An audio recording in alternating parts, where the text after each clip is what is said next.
It was a classic case of master versus pupil. Craig Bellamy coming up for the first time against his former assistant Stephen Kearney, who stepped up to take the reins at Parramatta this season.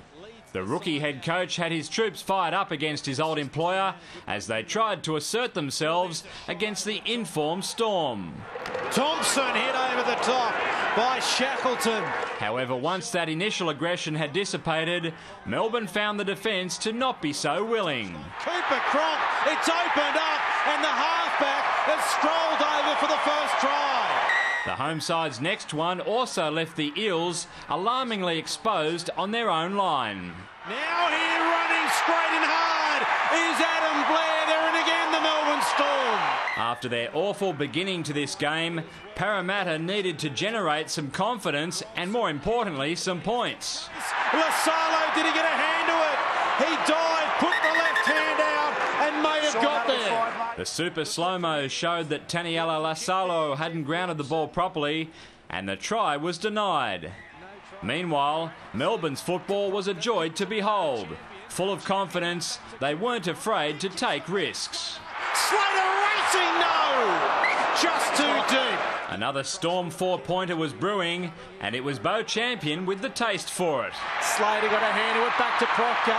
Champion yet to score for Melbourne. Now he has.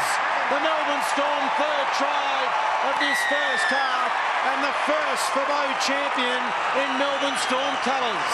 Having waited 5 rounds to make his mark, the ex-South Centre didn't need long to increase that tally. They come to Cooper Cronk, they stay off him, and Beau Champion slides over, he gets a double. The slippery Amy Park surface played a big part in Champion getting across and getting the green light as well, extending the Storm's half-time lead to a commanding 22-0.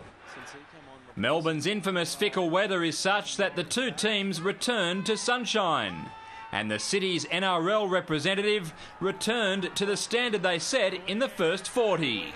Widdop now to Quinn for the corner. That is Melbourne at their scintillating and clinical best. Quinn was denied a double through the desperation of Eels centre Joel Reddy, who did just enough to force him into touch. Yeah, the knee's in touch. His left knee is in touch. He did everything but score the try there, Anthony Quinn. Well done, Joel Reddy.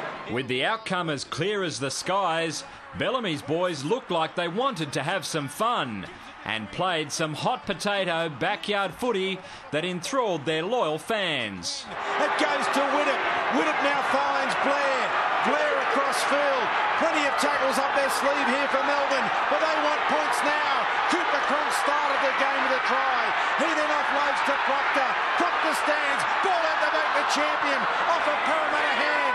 Tackle count restarts. Cooper Cronk picks it up and is finally tackled. On the tackle after that breathtaking movement, Billy Slater breezed over to celebrate his 4-year contract extension on the eve of this encounter. And Billy Slater does what he does best. Slater, as always, demonstrated how valuable he is at either end of the park, with or without the ball.